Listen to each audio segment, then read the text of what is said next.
The DJI Osmo Pocket 3 shoots in 3 different color profiles. Take a look at normal. This is D-LOG. This is HLG. Granted, the last 2 are right out of camera. They do require a little bit of a color grade to them, but let's talk about which one is best for you and under which application. So right now I'm shooting under the normal profile.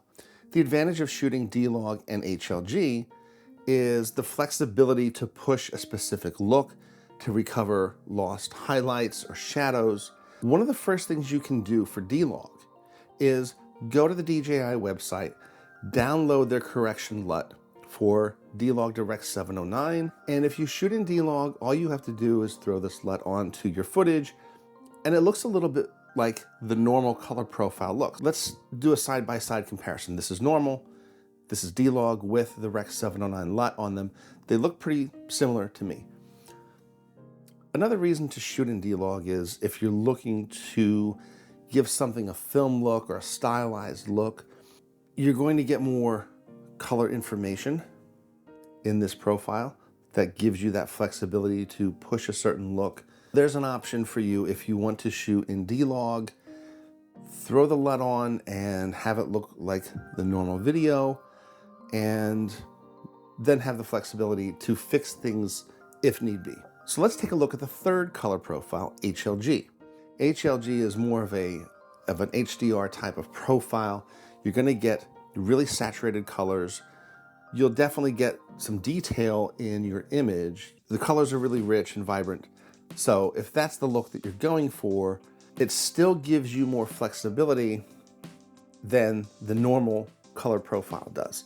Now let's take a look at how these color profiles look with skin tones. So here I am in the normal profile. Now let's take a look at D-LOG. Now let's go over to HLG. Let's jump into DaVinci Resolve and take a look at what's going on here. So with the normal footage, yes, nothing was done. With the D-LOG footage, I just applied the Rec 709 LUT to it.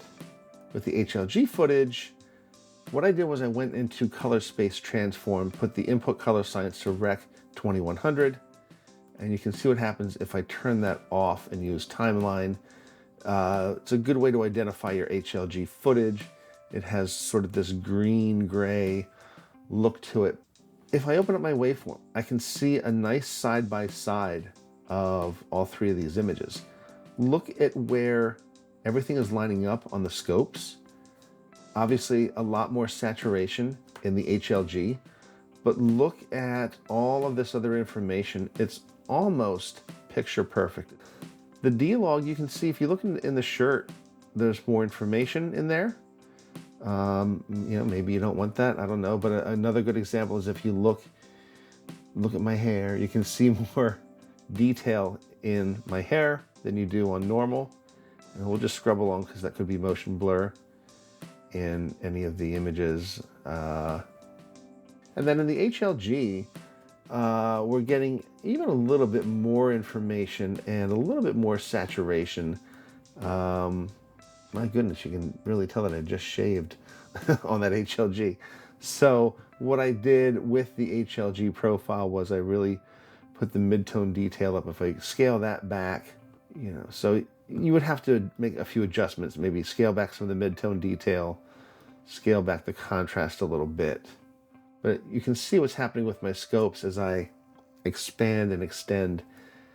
Those 3 color profiles are common across a lot of DJI products. There is no one size fits all. So it's a matter of knowing which one's working best for your application. For myself, shooting in the normal profile is what I use for vlogging and YouTube videos. It just saves me time. It looks good. I don't have to fix anything. I would use the D-LOG profile if I was shooting B-roll for, let's say, a documentary or a film. That gives me a little bit more control to push a specific look. There's more information recorded in the D-LOG profile than there is in normal. I'm actually surprised I learned a lot making this. I pretty much steered away from HLG. I'm not a fan of HDR video or photography, with the exception of real estate photography.